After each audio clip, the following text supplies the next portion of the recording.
감사합니다. 네, 축복하면 그 축복이 본인에게 돌아오죠. 전심으로. 네, 한순간만이라도 서로 우리 교회 공동체 하나된 공동체, 몸도 하나죠. 주초 안에 우리 한 형제 자매입니다. 네, 축복하시는 시간 눈 맞추고 축복합니다. 할렐루야. 샬롬 샬롬 샬롬 샬롬 샬롬 샬롬. 하나님 사랑합니다. 여러분 주 안에서 사랑합니다. 제가 많이 더워가지고 옷을 좀 바꿔 입느라고 아까 좀 늦었습니다. 네, 악보가 따로 없어서 그럴 때는 반주자가 한 소절 정도만 조금 길게 연장을 해서 반복을 제가 안 눌러놓고 갔어요. 반복을 눌러야 되는데 못 눌러는데 그럴 때는 누군가가 찬양 끊지 마시고 조금만 이어주시면 그런 일이 처음인 것 같습니다. 오늘 이게 마이크가 잘 빠지질 않아가지고 걷어서 끼어서 시간이 시체가 됐습니다. 예, 우리 제목이 She gave birth to a son이죠. 예, 누구를 주셨어요? 예, 아들을 낳은지라고 합니다. 그래서 다윗의 할아버지가 되는 그런 은총이 보아스에게 임하죠. 그래서 우리가 아까 쭉 읽어봤죠. 살몬은 보아스를 낳고 보아스는 오벳을 낳았고 오벳은 이새를 낳고 이새는 다윗을 낳았다. 다윗의 계보에 당당하게 올라가는 그 요새 역사 4장으로 끝이 납니다. 13절에서 22절 중심으로 함께 은혜를 나누도록 합니다.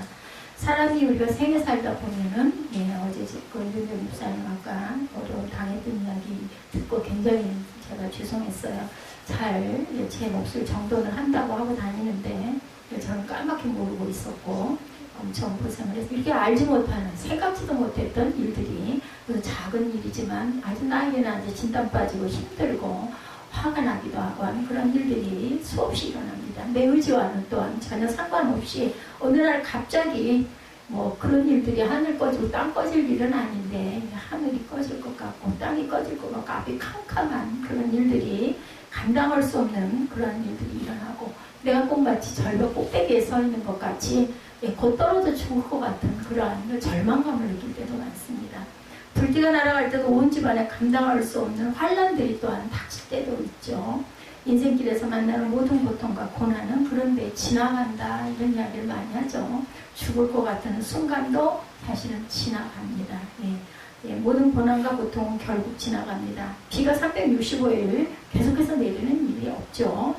그런 것처럼 나쁜 일, 슬픈 일, 고통스러운 일들도 잠깐인 것을 우리는 그것이 또한 하나의 위로가 되고 이것도 지나갈 거다. 시험기간, 중간고사 기간이 닥칠 때 일과기가 올 때마다 마음이 많이 불안하고 초조하고 시간도 가는데 나는 피곤하고 이런 일들이 있습니다. 그런데 그것도 지나갑니다. 결국은 뭐냐? 내가 이 순간에 열심히 내가 할 수 있는 최선을 다하는 게 가장 중요하고 나중에 결과가 더 좋겠죠. 그래서 인생길에서 갑자기 닥쳐오는 삶의 고난과 환란 앞에 우리가 선택과 결단을 잘해야 된다. 룻의 이야기입니다. 우리가 의식했던 못했던 선택과 결단을 통해서 지금의 내가 존재하고 있다. 그리고 오늘의 선택과 결단이 내일의 또 다른 인격체로 새로운 발돋움을 하게 됩니다. 그래서 젊은 날 잘 선택을 잘하고 잘 살아야 노년이 그나마 평안 가운데 임할 수 있다는 거죠. 그래서 내 결단과 선택, 내가 쌓아놓은 하루하루가 결국은 내 미래가 된다는 거. 여러분들은 아직 기회가 많으세요.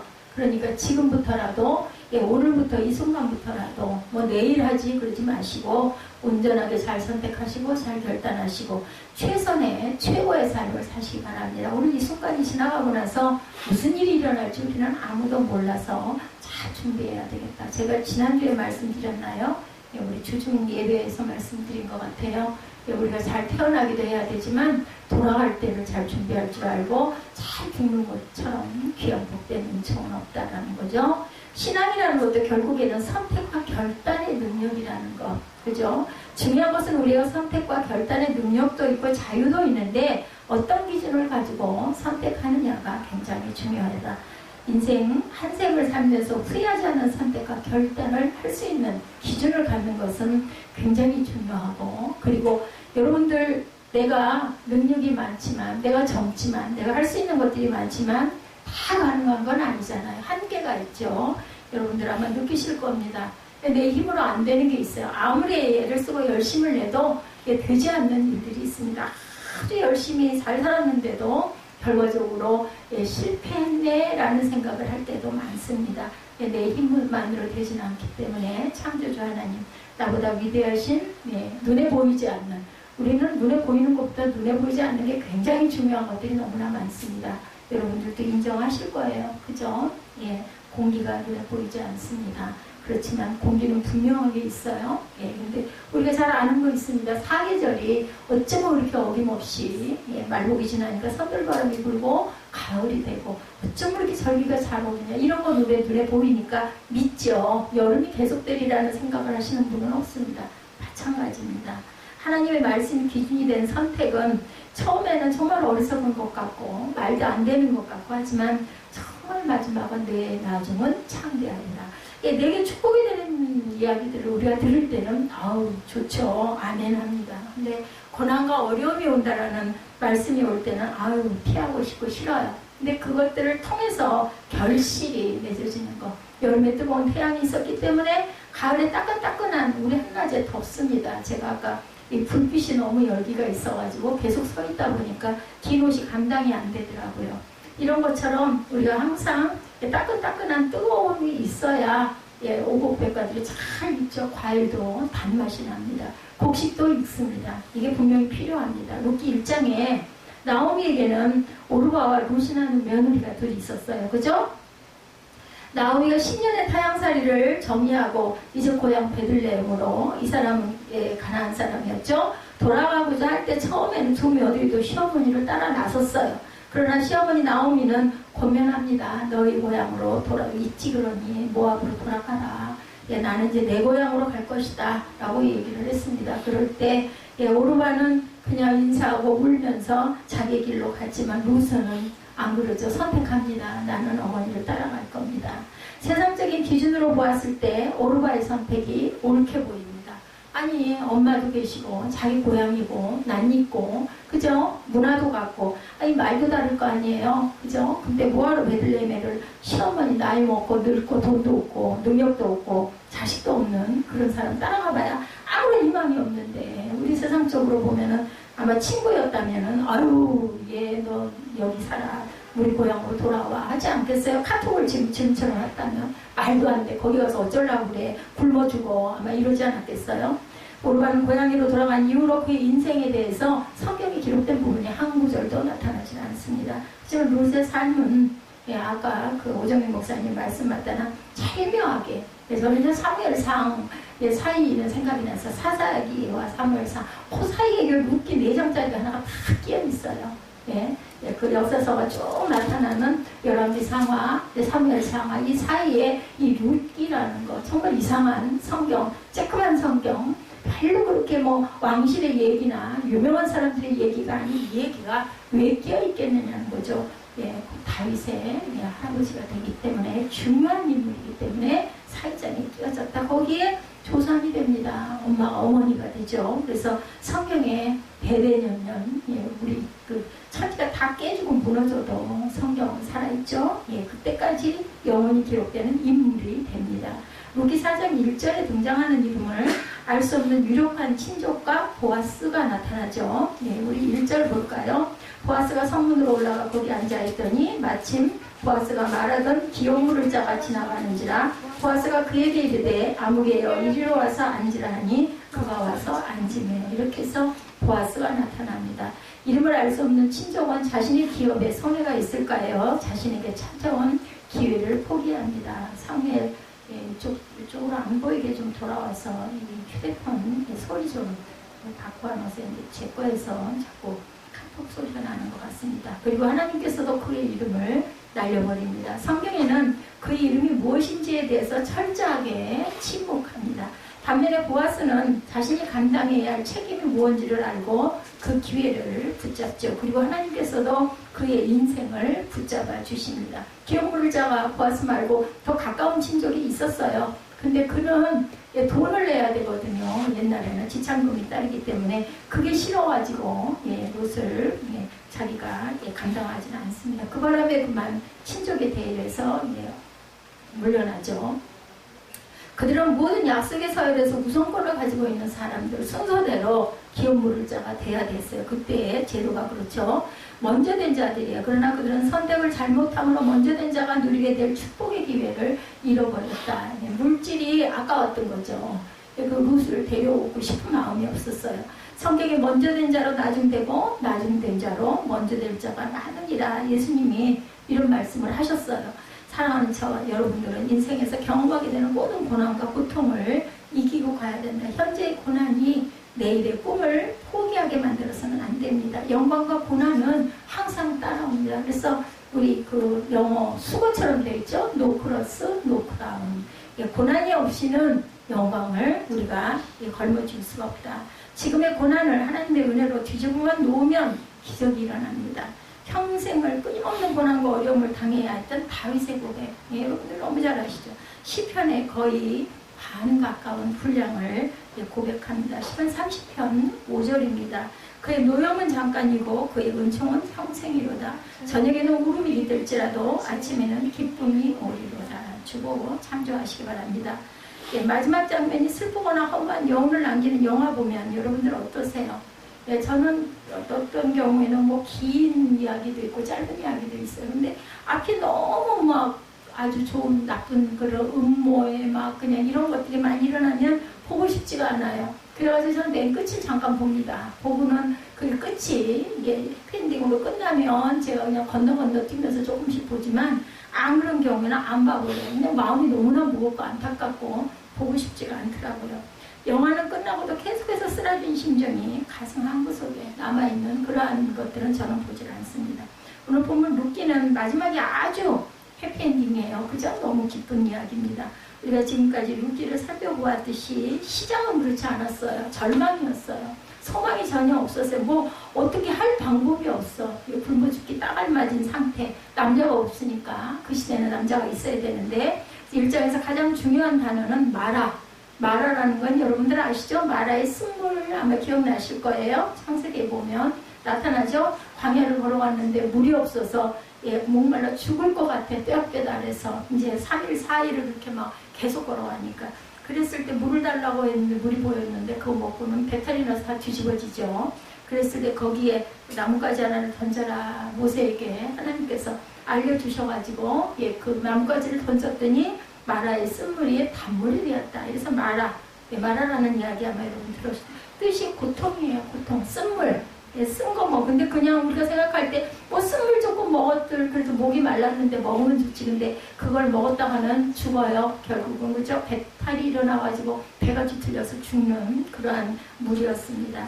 룻기는 사자들이 치리하던 어느 날 베들레헴에 흉년이 찾아오니까 보다 안락하고 편안한 삶을 위해서 모압 지방을 떠나갔던 나오미의 가정을 소개하면서 시작을 했어요. 그들이 자신들의 삶 속에 흉년이 닥쳐오니까 하나님과는 전혀 상관없는 행동을 합니다. 나의 하나님은 왕이시다라는 그 엘리멜렉이라는 그 이름에 전혀 어울리지 않는 행동을 하죠. 나오미는 10년의 타향살이에서 남편과 두 아들을 다 잃어버립니다. 그리고 뭐 가지고 있는 것도 당연히 전부 다 없어졌겠죠. 먹어서 없앴을 거예요. 남편이 죽고 두 아들이 죽었으니까. 자신의 이 고통스러운 삶을 1장 20절에 고백을 하고 있습니다. 1장 20절에 뭐라고 말씀했는지 한번 볼까요? 1장 20절. 나오미가 그들에게 이르되 나를 나오미라 부르지 말고 나를 마라라 부르라. 이는 전능자가 나를 심히 괴롭게 하셨습니다. 나오미 기쁨의 딸이 아니라 고통의 딸이라고 불러라 라고 얘기합니다. 룻기 4장 20절에도 또한 나오미가 그들에게 이르되 나를 나오미라 부르지 말고 나를 마라라 부르라. 똑같은 구절이 나타나죠. 이는 전능자가 나를 심히 괴롭게 하셨습니다. 삶의 역경과 고난의 흉년이 찾아왔을 때 하나님 앞에서 어떠한 기도나 신앙적인 고민도 없이 너무 쉽게 모압으로 떠나갔다가 그곳에서 하나님의 징계를 받아 나오미의 가정이 걸어가야 했던 길고 어두운 고통의 장이 바로 1장이었습니다. 그런가 하면 룻기 2장에서는 은혜가 등장을 합니다. 은혜는 받을 자격이 전혀 없는 사람에게 주어지는 복이 바로 은혜입니다. 2장에서 이와 같은 하나님의 은혜를 누리는 룻의 새아침을 기록하고 있죠. 흉년을 피해 떠나갔던 나오미가 쓰라린 고통을 안고 모압 여인인 며느리 룻을 데리고 추수가 한창인 고향 베들레헴으로 왔어요. 아마 가을, 지금 때쯤 되지 않았을까. 우리 다음 달이면 예, 추수감사절이 곧 돌아오죠. 넉넉함을 가지고 떠났던 나오미가 모든 것을 잃어버리고 너무 초라한 행석으로 또 늙고 나이 먹고 아들도 없고 남편도 없는 절망이에요. 깜깜한 절망.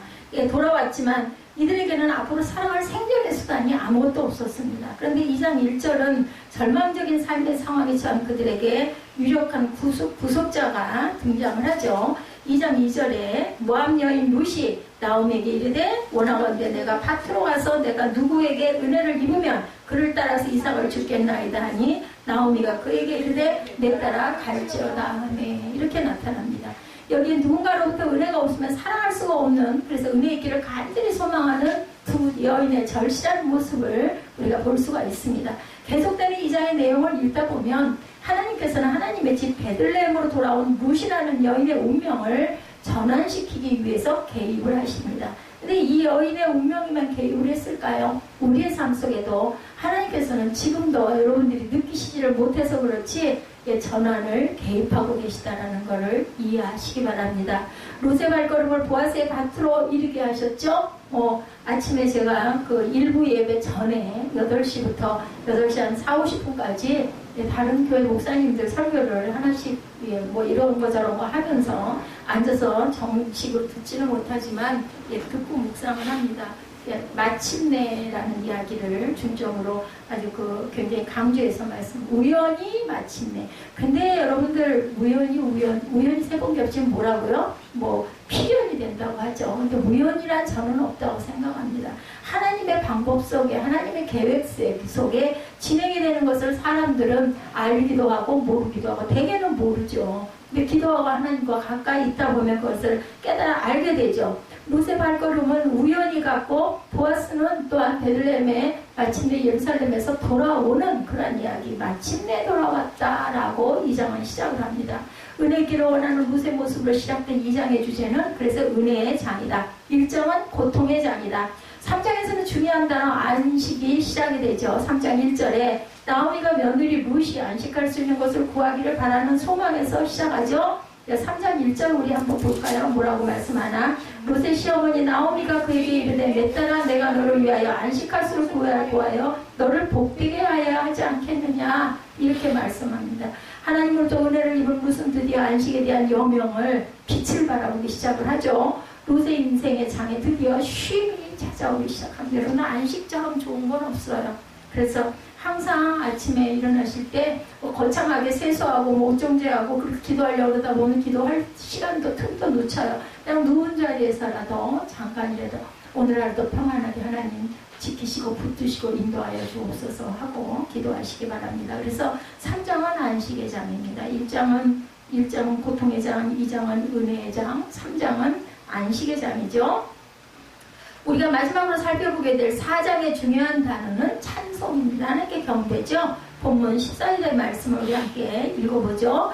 여인들이 나오미에게 이르되 찬송할지어다. 야훼께서 오늘 내게 기업물을 짜가 없게 하지 아니하셨도다. 이 아이 이름이 이스라엘 중에 유명하게 되기를 원하노라. 뭐예요? 축복하는 구절들이 나타납니다. 그래서 4장은 찬송의 장이다. 1장은 고통, 2장은 은혜, 3장은 뭐라고 그랬어요? 안식, 4장은 찬송. 이렇게 아주 끝이 아주 아름다운 그러한 아주 짧은 4장으로 되어 있는 그러한 룻기는 고통으로 시작했다가 찬송으로 끝이 나는 해피엔딩의 이야기. 다시 말하면 룻의 인생은 이전보다 점점 나아지는, 희망이 생기는, 그리고 은혜가 생기는, 그리고 안식이 되는, 그리고 그게 기쁘니까 절로 노래 부르지 않겠어요? 여러분들 찬양 열심히 하시기 바랍니다. 나 기도를 할 줄 몰라서, 말씀이 뭐가 뭔지를 몰라서, 근데 찬양을 하실 수 있잖아요. 하다못해 가사라도 음미하시고 따라 하시기 바랍니다. 그냥 어느 집에서 무슨 소리가 나거나 말거나 이렇게 내 생각에 빠져 계시지 말고, 예배 딱 교회 들어오셨으면 이 시간은 하나님께 드리는 시간이다 라고 생각을 하시고, 뭐 부르는 찬양도 곡도 듣다 보면 여러분들 웬만하면 다 따라가시죠. 그렇게 찬양하시기 바랍니다. 그래서 고통에서 찬송의 삶이 내 삶이 될 것이다, 이런 마음으로 선포하시면서 찬양하시고 결단하시기 바랍니다. 여러분의 인생도 어제보다는 오늘보다는 미래가 더 나아지기를 주님의 이름으로 축복합니다. 우리의 인생이 고통에서 찬송의 삶으로 끝나는 복된 인생이 되어야 되겠죠. 룻기 1장에서 우리는 슬픔의 눈물을 보았어요. 1장 14절입니다. 그 주보 참조하시고 찾으실 수 있으면 바로 찾으셔서 함께 합동하면 좋겠죠. 그들이 소리를 높여 다시 울더니 오르바는 그의 시어머니에게 입맞추되 룻은 그를 붙쫓았더라. 이 붙쫓다라는 단어가 굉장히 좀 고스럽죠. 붙잡고 쫓아갔다. 그냥 쉽게 이렇게 해석하시면 됩니다. 근데 4장에서 우리는 기뻐하는 사람들의 얼굴을 만나게 됩니다. 1장에서 우리는 불안하여 방황하고 어쩔 줄 몰라하는 사람들을 만났어요. 그런데 4장에서는 우리는 그들이 마침내 안전한 삶을 누리게 되는 모습을 보게 됩니다. 1장에서 나타난 사람들의 얼굴은 너무 빈곤하고 창백한 얼굴, 4장에서는 넉넉함과 여유로움과 풍요가 찾아옵니다. 그래서 1장에 나타난 사람들의 얼굴 속에 우리는 짙은 고독을 발견하고 외롭게 짝이 없는 허전한 얼굴들, 고통스러운 얼굴들, 4장에서는 웨딩벨 소리와 함께 교제하는 사람들의 기쁨이 가득한 모습, 혼인잔치 같은 그러한 기쁨이 풍성하게 아들을 낳으니라 이렇게 되죠. 1장의 고독의 장이라면 마지막 4장은 교제의 장입니다. 1장에서 저주받은 인생의 길을 우리 보았어요. 그러나 4장에서는 다시 축복받는 사람들의 아름다운 삶의 모습을 발견합니다. 이것은 저와 여러분의 모든 소망이기도 하죠. 1장은 장례식으로 시작을 합니다. 죽어있는 사람들이 시체 앞에서 슬픈 눈물을 흘리는 내용으로 시작을 하죠. 그러나 4장은 새로운 출발인 신혼의 입맞춤을 수놓아져 있어요. 보아스에게 들어갔다라고 얘기하죠. 1장에 나타난 사람들은 하나같이 무명에 버림받은 사람, 그러나 4장에 나타난 사람들은 역사의 무대 위에 스타로 불림하는 유명한 사람들의 얼굴입니다. 예, 저와 여러분, 우리 인생도 이렇게 될 수 있기를 축복합니다. 내 인생의 마지막이 더욱 아름다워지기를 축복합니다. 1장과 4절의 이 날카로운 대조는 굉장한 드라마틱한 그런 내용들이죠. 우리가 뭐 드라마를 열심히 보고 아니면은 뭐 여러분들 뭐 만화를 열심히 보고 뭐 때로는 뭐 어디 다른 데서도 아주 즐거운 이야기를 보고 기뻐하는 것처럼 이 성경에 나타난 이 룻기는 굉장히 기쁜 그런 굿뉴스가 펼쳐져요. 인생의 고통에서 시작해서 기쁨과 찬양으로 끝나는 그러한데요. 이러한 삶이 우리도 되어야 되겠습니다. 이렇게 장례식의 슬픈 저주를 결혼과 새로운 출발로 바꾸는 이 역사는 어떻게 시작이 됐다? 결단에서, 선택에서 시작이 됩니다. 고통과 고독과 빈곤을 황급히 풍요로움으로 처리하는 위대한 드라마는 슬픔과 불안을 위대한 창으로 이끄는 이 드라마는 어떻게 시작이 되었습니까? 그것은 룻이라는 한 여인이 하나님 앞에서 선택과 결단을 잘함으로 시작이 됐다라는 것.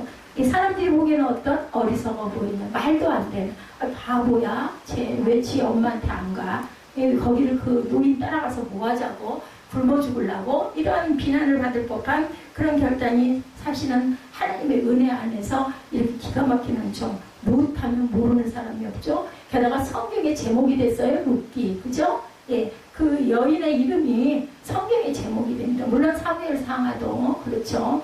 그래서 순간에 올바른 믿음의 선택과 결단은 자신의 한평생뿐만 아니라 후손의 삶까지도 바뀌는 그런 기가 막힌 역사가 일어납니다. 특별히 룻기 전체를 통해서 우리에게 보여지는 룻의 중요한 결단 두 가지를 우리가 함께 나누죠. 첫째, 희생의 결단이었습니다. 룻은 자기가 생각하는 것보다 위대한 삶을 위해서 결단합니다. 눈에 보이는 것보다 보이지 않는 차원 높은 삶을 위하여 결단을 합니다. 한순간의 쾌락이 아니라 가치 있는 영원한 삶을 위해서 희생하기로 결단하죠. 그래서 그녀는 고향을 버렸어요. 등지입니다. 갈 수 있는데 본인이 선택을 합니다. 아마 억지로 강제로 가게 됐더라면 이거 엄청 아마 가기 싫었을 거예요. 근데 본인이 선택했기 때문에 기쁨으로 갈 수가 있고 선택할 수 있는 거죠. 이걸 알고 하나님께서는 우리에게 선택의 자유를 주셨어요. 당시의 고향을 버렸다는 것은 자신을 지켜주고 보호해줄 수 있는 모든 삶의 배경을 포기했다라는 거예요. 특히나 지금 뭐 꼭 그렇지 않지만 한 20년, 한 30년 전만 해도 시집, 시댁, 친정 이렇게 얘기하죠. 그래서 한번 시집을 가면은 그 집 문지방을 넘지 마라, 그 집 귀신이 되나 뭐 이런 얘기들을 많이 했습니다.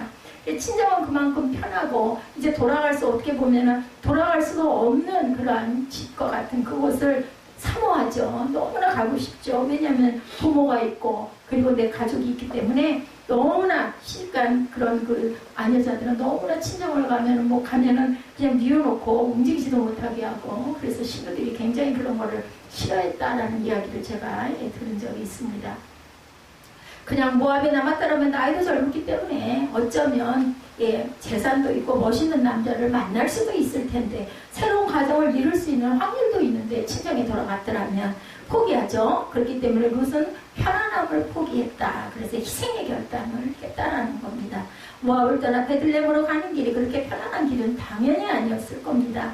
이방 모압 여인이 선민의식으로 사로잡혀 살아가는 유대인들의 삶의 현장으로 들어갔다는 것은 남는 것은 멸시와 천대, 어쩌면 굶어 죽을지도 모르는 사람으로 인정을 받지도 못하는 모압이잖아요. 모압. 그죠? 가나안 여인들도 어땠어요? 유대인들이 사람으로 취급을 안 하죠. 그래서 어떻게 했어요? 수가성 여인 정오에 때 끝에 아무데 나오지 않을 때 물밀러 나와요. 얼굴이 몸이 타는 것 같은 뜨거울 때 다들 피해서 아침에 일찍 물 깃고 낮에는 쉬고 사람도 다니지 않는 그럴 때 수가성 여인은 물을 길러 나갑니다. 왜냐하면 모든 사람이 자기를 경멸하고 멸시하기 때문에 그 눈길이 싫어가지고 일부러 한낮에 나갔는데 예수님이 아는 체를 하셔가지고 그러죠. 당신은 왜 이방 여인에게 말을 붙입니까? 이런 대목이 나옵니다. 요한복음에 보면 그녀는 시어머니 곁에 붙어서 낯선 베들레헴의 길을 걸어갔어요. 말도 안 되는 결단을 합니다. 이것은 분명한 희생. 이런 희생은 없습니다. 내가 죽으면 죽으리다. 누구처럼? 에스더처럼 그런 결단을 합니다. 둘째로 믿음의 결단. 첫째는 희생의 결단. 둘째는 1장 16절 말씀 보시기 바랍니다. 룻이 이르되 내게 어머니를 떠나며 어머니를 따르지 말고 돌아가라. 강권하지 마옵소서.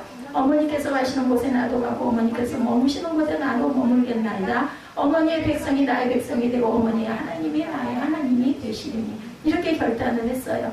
믿음의 결단이죠. 룻은 시어머니를 따라가기로 결단하고 이 결단은 단순히 시어머니에 대한 선택이 아니라 시어머니가 믿었던 여호와 하나님을 선택한 결단입니다. 어머니의 하나님이 나의 하나님이 되신다. 이것은 신앙의 선택이고 믿음의 선택이었습니다.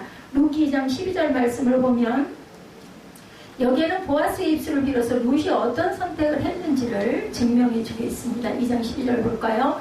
여호와께서 내게 행한 일에 보답하시기를 원하며 이스라엘의 하나님 여호와께서 그의 날개 아래 보호를 받으러 온 내게 온전한 상 주시기를 원하노라 하는지라.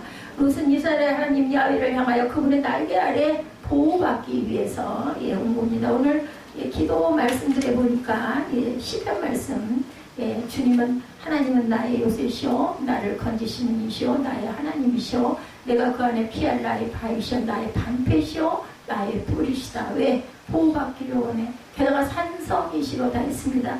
거기에 피하는 자는 하나님께서 보호해 주시고 피해 주시고 적이 나타난다 할지라도 방패가 되셔서 창칼을 뚫고 들어오지 못하게 하고 그리고 내가 그곳에 피할 산성이시다. 다윗이 이렇게 고백을 해요.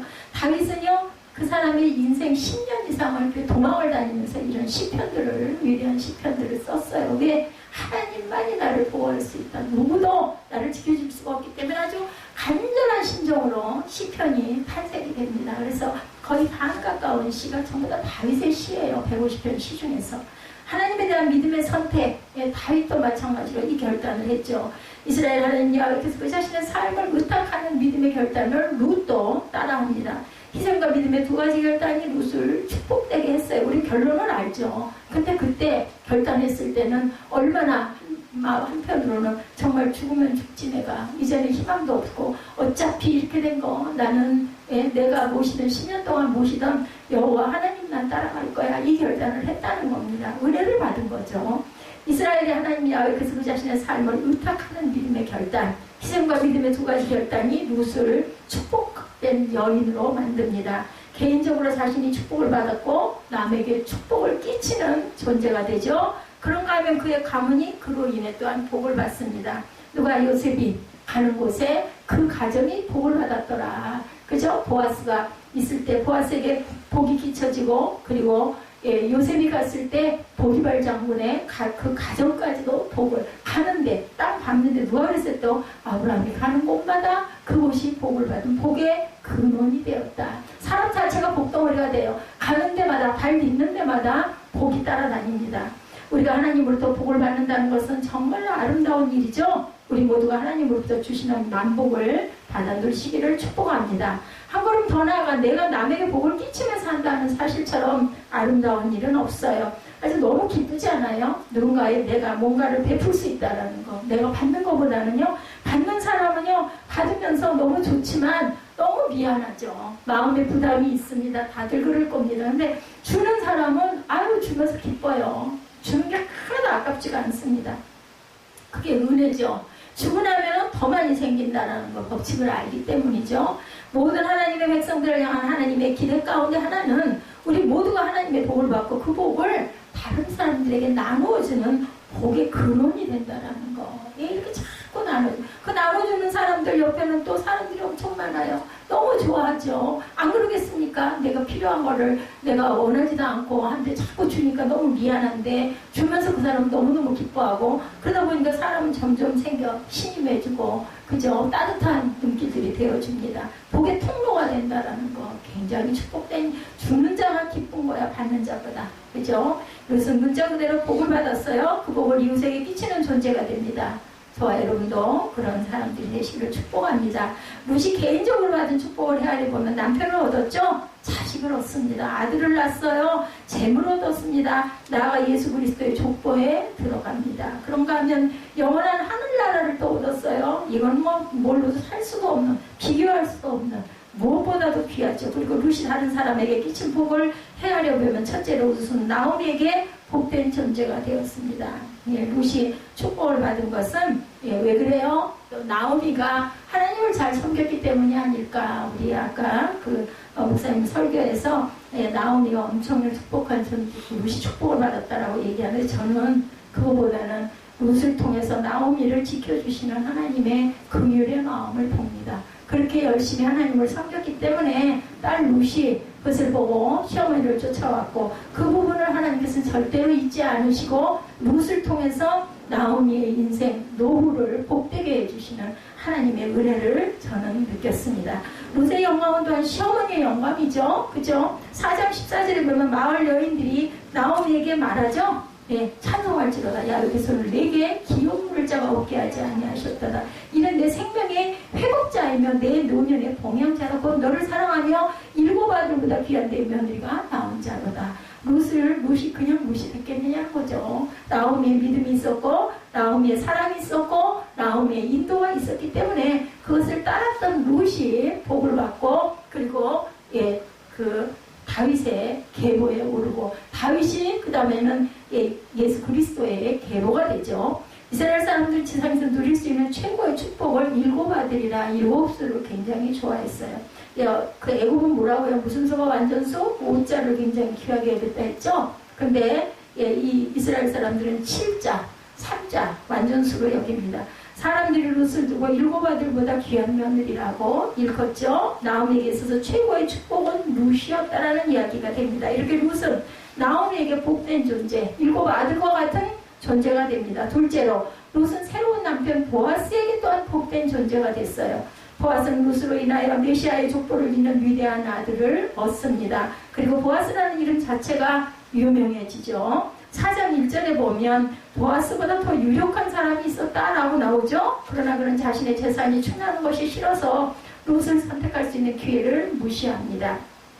그랬더니 하나님께서 그의 이름을 무시해버렸어. 누군지도 몰라. 이름도 안 나와 성경에. 누구라고 이름이 나올 법도 한데 우리는 재산이 많은 그 유력자가 누구인지 알지 못해요. 에이 바보, 에이 그거 돈 아까워서 이렇게 생각하게 되죠. 에이 엄청나게 욕심쟁인가 봐. 이렇게 그냥 평화하게 됩니다.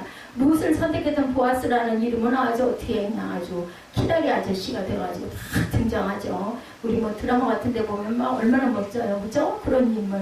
뭐 잘생겼을 것 같아요. 보아스는 읽기만 이름만 봐도 저는 그런 느낌이 듭니다.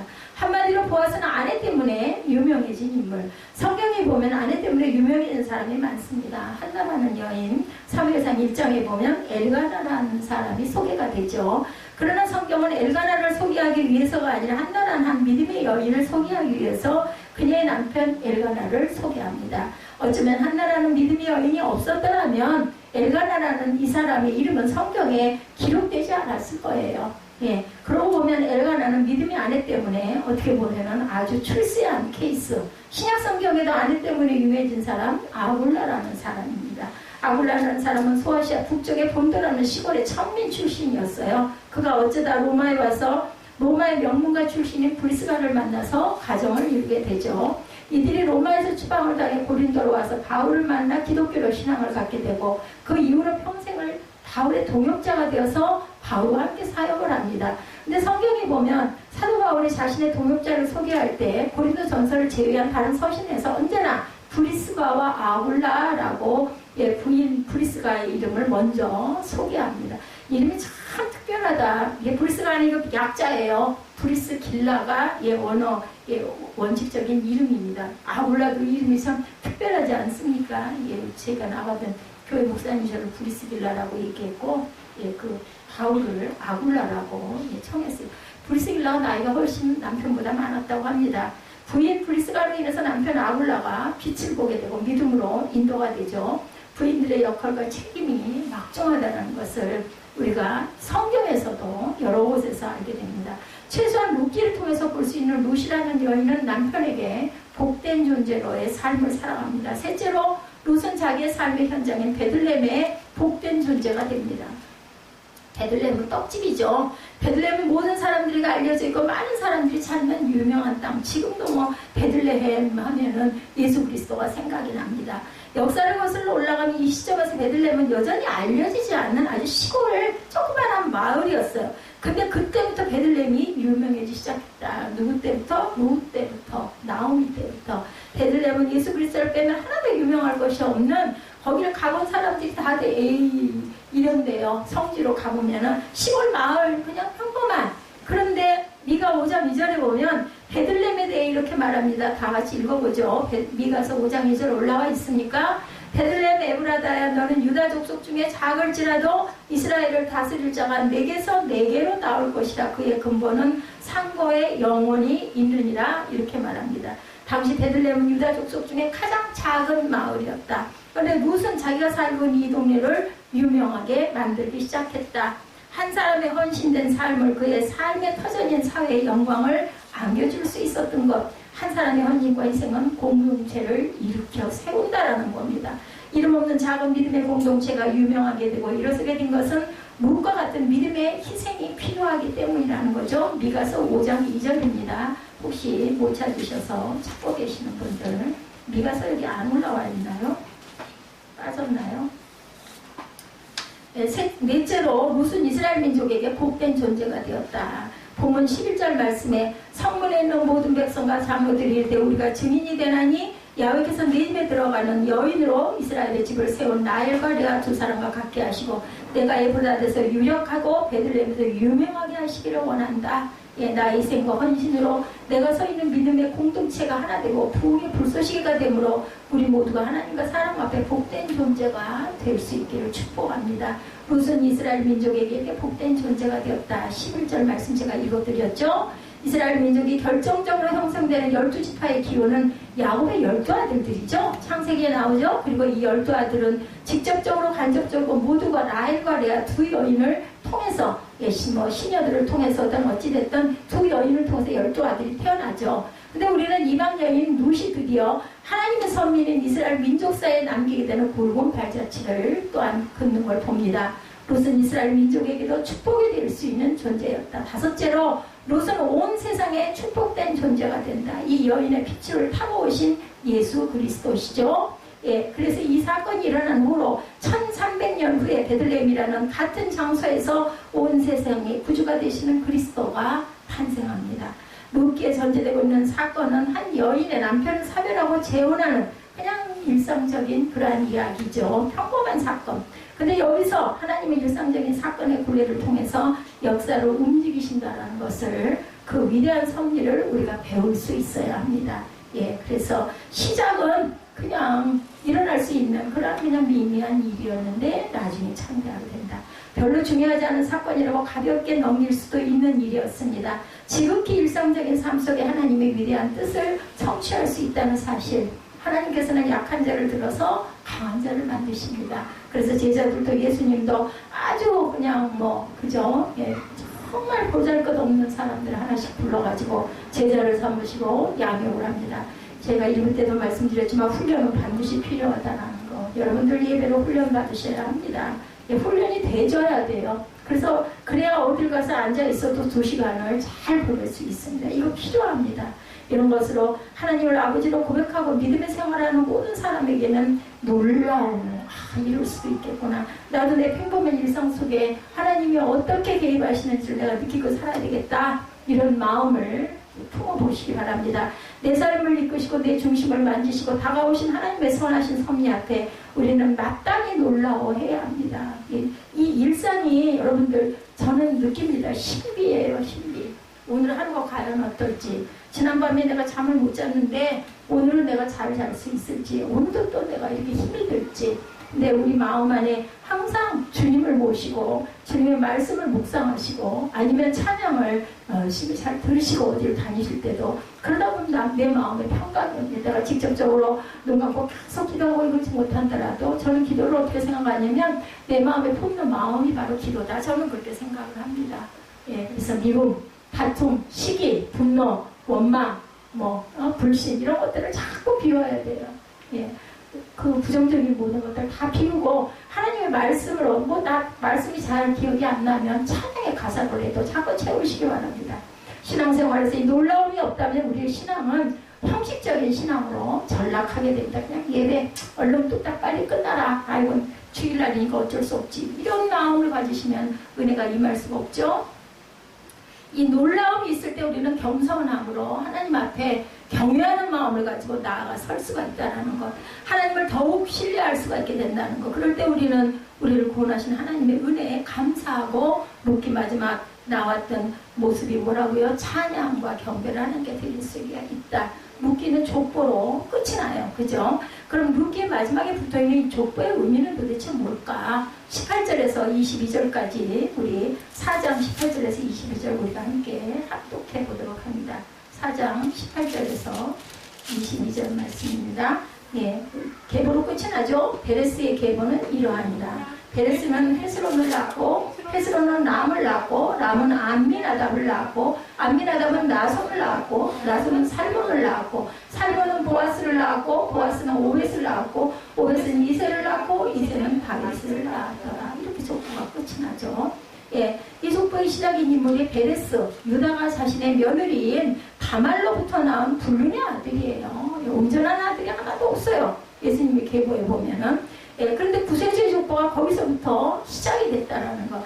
메시아의 빛을 형성하는 사람들은 세상적으로 대단한 인물들이 아니고 명문 가문이 아니었습니다. 허물 많고 죄 많은 사람들로 이루어지죠. 예, 라합 같은 기생이 등단하지를 않나, 룻 같은 과부가 등단하지를 않나, 그죠? 세상적으로 내세울 곳이랑은 하나도 없는 사람들. 그런데 하나님께서는 그와 같은 사람을 통해서 역사를 이루어 가십니다. 죄 많은 사람들을 꼭 쓰신다라는 것이 꼭 죄를 지어야 한다는 뜻은 아니죠. 하나님은 용서받는 사람들을 쓰십니다. 그것을 통해서 회개하고 용서받는 그러한 자들. 우리의 범죄함이 주님 안에서 용서되었을 때 하나님은 우리를 통해서 위대한 일을 행하신다라는 것. 이 위대한 교훈을 위해서 마지막에 기록된 의미심장한 족보를 봅니다. 살몬은 보아스의 아버지고 보아스의 어머니는 라합입니다. 기생이 나오죠? 예, 라합과 룻과 같은 이방 여인 같은, 예, 라합은 창녀였어요. 하다못해서. 예, 차라리 룻은 과부이기도 하죠. 근데 라합은 창녀였어요. 기생이었습니다. 마태복음 1장에 5명의 여인들이 이름이 나오는데 하나같이 세상적으로 흠결이 있고 부족한 여인들이다. 메시아의 족보에는 이렇듯 이방 여인들과 범죄한 사람의 이름들로 가득합니다. 그러나 용서받는 사람들, 이방이었으나 주님의 은혜로 하나님의 백성이 된 우리 같은 사람들을 통해서 메시아의 위대한 역사가 만들어진다는 것. 거기서 우리는 유일한 구원자 예수 그리스도를 환영함을 저희가 봅니다. 이 사실을 우리는 참 위로가 되죠. 저도 그렇습니다. 거기서 우리는 유일한 구원자 예수 그리스도가 오셨다는 것. 이 역사적인 사실이 우리에게는 또한 하나의 소망을 품게 합니다. 만약에 하나님께서 메시아의 족보에 기록될 여인들을 특별해야 되니까, 아니면 왕족이거나, 아니면 뛰어난, 아니면 선지자거나, 아니면 능력이 대단한 그런 사람들을 선택했다면 우리에게는 희망이 소망이 없겠죠. 이 성경은 우리에게 전혀 위로가 되지 못할 건데 하나님은 약한 자를 선택하셔서 강하게 쓰십니다. 가난한 자를 선택하셔서 부유한 자를 부끄럽게 하시고 그를 부유하게 하십니다. 어리석은 자를 선택하셔서 지혜롭게 하시고 스스로 지혜 있다고 하는 자를 부끄럽게 하시죠. 누구든지 예수 앞에 나오면 위로를 받게 되고 삶의 용기를 그렇기 때문에 얻게 된다. 우리에게 필요한 것은 우리의 저가 얼마나 비참한 것인가를 알고 그분의 도우심과 자비하심을 구하는 순종의 마음 그리고 겸손의 마음이 가장 중요합니다. 주님께서는 지금도 용서를 구하는 사람을 찾고 계십니다. 지금도 삶이 가난하고 비참하다고 절망하지 않고 그리스도 안에서 다시 하나님을 신뢰하고 일어서기를 원하는 용기를 가진 믿음의 사람들을 찾고 계십니다. 아이고 어차피 뭐 내 인생 햇빛 뜰 때가 언제 있어. 그 성경 안에 그 가사 생각나네요. 쨍 하고 했더라. 엄청 유명했죠. 보니까는 그 미국에 거주하고 있던 그러한 코리아타운 이런 데는요 한동안 이 노래가 아주 그렇게 곳곳에 울려 퍼졌대. 쨍하고 했더라를 돌아온단다. 얼마나 희망을 주느냐. 국민가요 같아요. 그죠? 예, 하나님께서도 그 용기를 가진 사람들 그리고 담대하게 실행하려고 하고 선택하는 사람을 찾고 있다. 아유 뭐 되겠어. 이런 마음 가지시면 안 돼요. 이것은 분명히 비극이 점철된 가정 고통으로 시작된 여인의 삶이었죠. 그 삶의 마지막은 결코 슬픈 비극이 아니었다. 다시 일어섰고 붙잡힘을 받는 인생, 하나님의 은혜에 치유되고 새롭게 전개되는 인생의 드라마를 썼습니다. 그리고 참으로 오늘을 살고 있는 저와 여러분들에게 아름다운 도전을 전해준 루시라는 여인을 통해서 저와 여러분들 오늘도 우리가 항상 루키의 위대한 드라마 하나님께서 지금도 저와 여러분에게 말씀하고 계시죠? 내 인생이 어둠에 있다면 이 고통을 극복하는 찬송의 드라마는 지금도 가능하다는 거.